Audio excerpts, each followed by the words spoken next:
Monseigneur Odon-Marie Arsène Razanakouln, l'archevêque d'Antananarive, a démissionné. Il sera désormais remplacé par Monseigneur Jean de Dura-Wilson, qui a été reconnu par le pape François.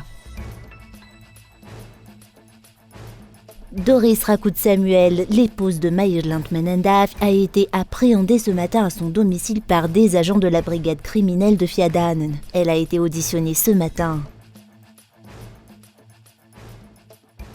À la une de l'actualité internationale, 2 progrès ont été annoncés durant le week-end face au cancer. À Chicago, des scientifiques annoncent le succès d'un médicament qui pourrait réduire le risque de décès après le retrait d'une tumeur au poumon. En France, cette fois, l'Institut Curie présente une thérapie efficace contre les cancers de la région ORL, un vaccin individualisé qui s'adapte aux mutations.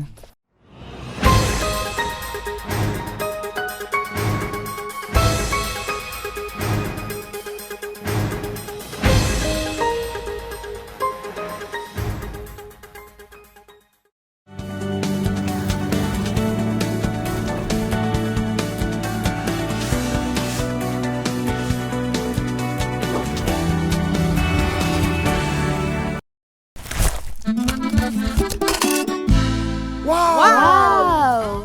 Tap Send arrive avec une surprise en juin. Restez connectés.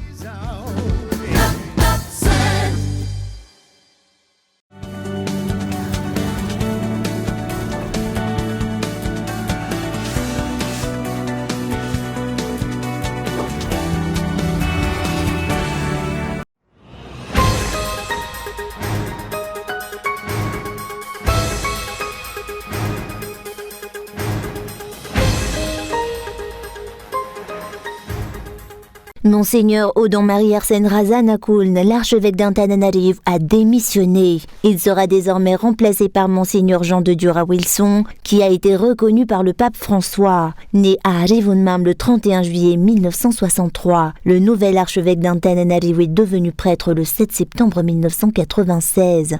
Étudiant sortant de l'Institut catholique de Madagascar, il détient une licence en théologie. Il a ensuite poursuivi ses études à la faculté théologique de Lugano en Suisse, où il a obtenu son doctorat en théologie dogmatique.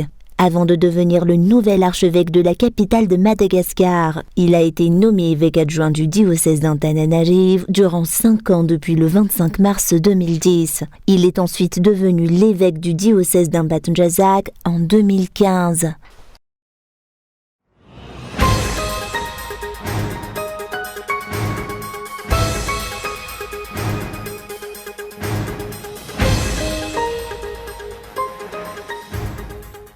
Doris Rakout-Samuel, l'épouse de Maïrland Menendaf, a été appréhendée ce matin à son domicile par des agents de la brigade criminelle de Fiadanen suite à la manifestation qu'elle a tenue sur la place du 13 mai, mercredi dernier. Elle a été auditionnée à la gendarmerie de Fiadanen ce matin. Oui,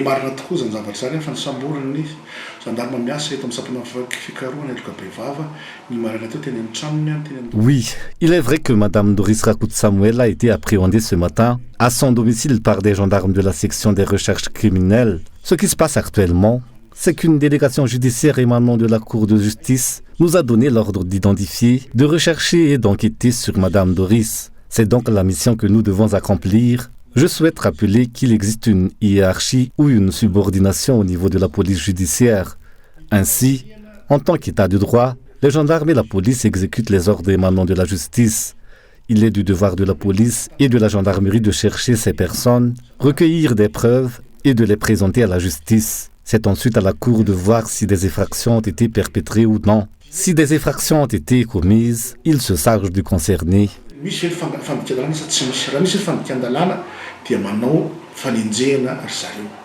L'enquête a duré environ 3 heures. Elle a ensuite été déférée au parquet. La suite de cette affaire est attendue. À noter que Nambin Narair Mampian de l'association Gasléo a été placé sous mandat de dépôt le jour même de son arrestation sur la place du 13 mai à Nalakil. Il avait participé à la manifestation organisée par Doris Rakout-Samuel.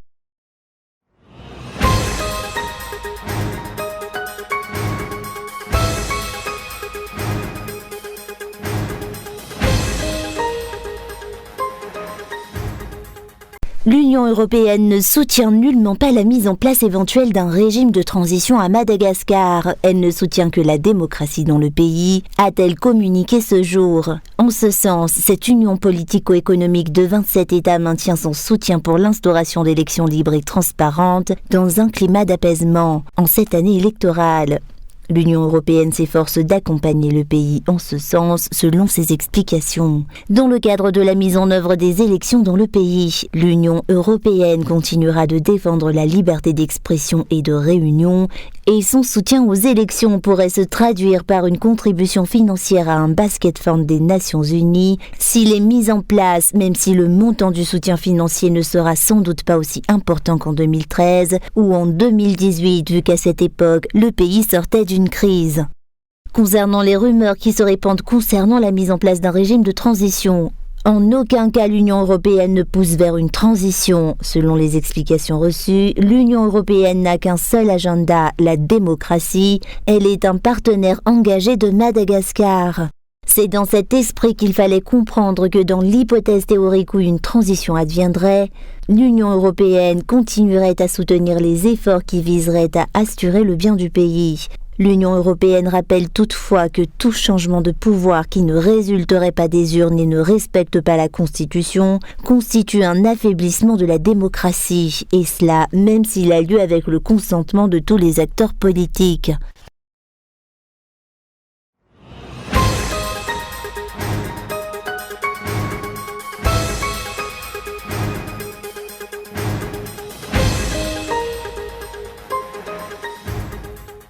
Le district de Maroantseche et de Mananaravaja formeront une nouvelle région, la région d'Ambatsu.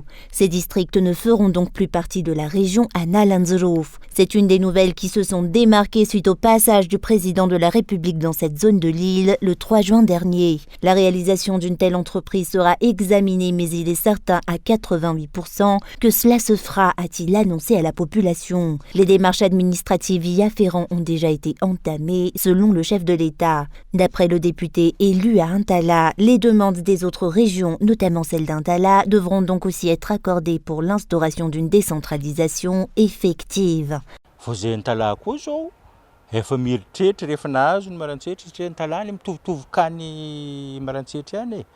Nous qui venons d'Antala espérons aussi le même traitement, vu que Maroantseche en bénéficiera donc. Le cas d'Antala présente des similitudes avec celui de Maroantseche. Antala était aussi autrefois une préfecture.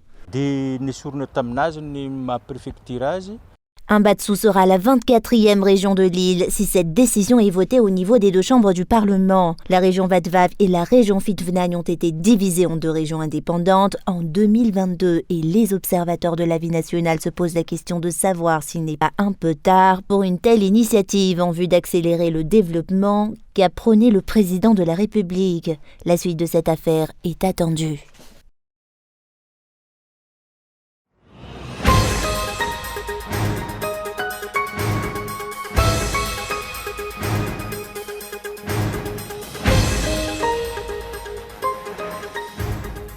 Les habitants de Muramanga se sont unis pour s'opposer à l'inauguration de marchés faite par le maire de la ville en face du Kinjamanara Pinch la semaine dernière. Banderole en main, coup de sifflet à l'appui, la population a dénoncé de nombreuses infractions dans la construction de l'infrastructure à inaugurer et continue de s'y opposer.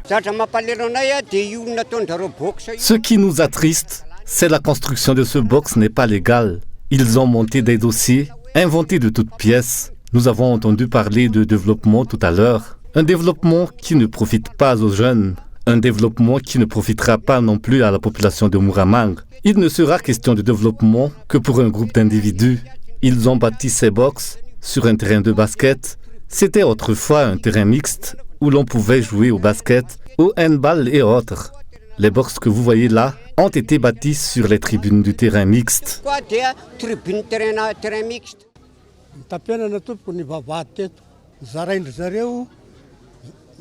Ils ont condamné le portail qui se trouvait ici. Ils ont morcelé le terrain. Le maire a donné l'ordre de le morceler et ils y ont construit un bâtiment. Il n'y a donc plus de portail. Ils comptent construire un portail de l'autre côté. Jusqu'à maintenant, cela n'a pas encore été fait. Et le bâtiment où je vis près du petit marché sera transformé en portail en toilette. alors que les marchés sont juste à côté.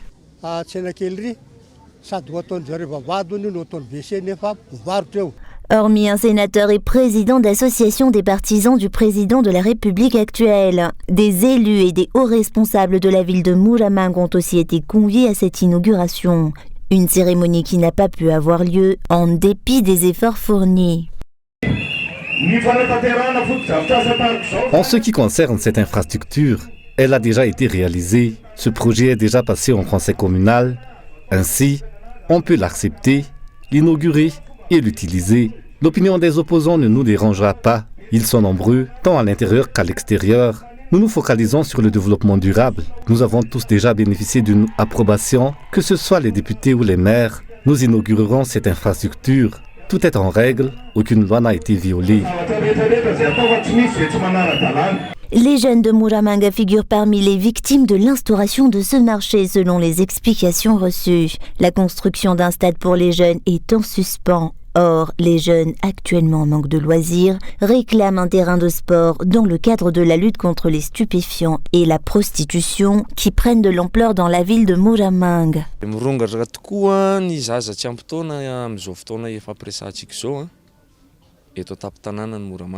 Nous observons actuellement une forte recrudescence de la délinquance juvénile dans la ville de Muramang, notamment l'alcoolisme, la prise de drogue dure et la prostitution qui concerne surtout les mineurs. Le plus triste, c'est qu'il arrive souvent qu'un jeune qu'on a vu le soir soit retrouvé mort le lendemain matin après avoir bu.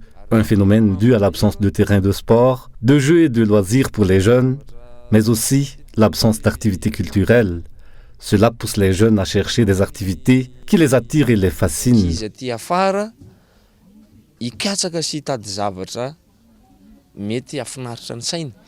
La population de Muramang lance un appel à l'État central pour examiner de près ce marché qui devait être inauguré.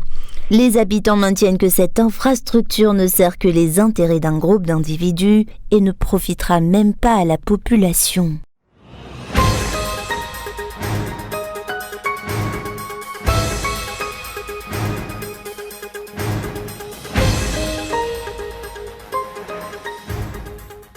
Le prix de la vanille verte risque de descendre à 3000 arrières le kilo à Mbanza cette semaine. Le député élu à Mbanza dénonce l'inertie de l'État, notamment du ministère du Commerce et de l'Industrie, face à cette situation. Or, le ministère de tutelle est le premier responsable de la filière vanille. L'ouverture de la saison de la vanille s'est déroulée dans le district d'Mbanza pour cette année 2023. La cueillette de la vanille a débuté depuis maintenant une semaine et le prix de la vanille locale ne cesse de dégringoler. Certains opérateurs viennent acheter de la vanille dans cette région nord de l'île, mais toujours en petite quantité, explique ce parlementaire.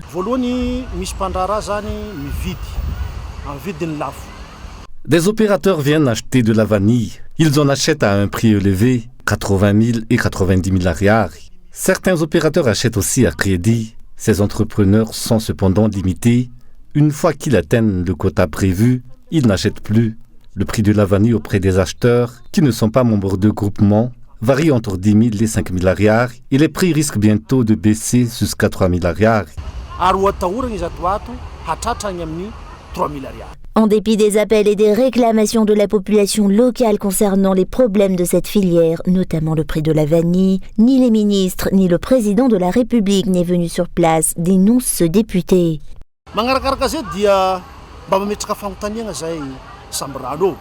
Nous souhaitons poser une question à l'intention du régime actuel. Quel mal avons-nous fait aux dirigeants actuels?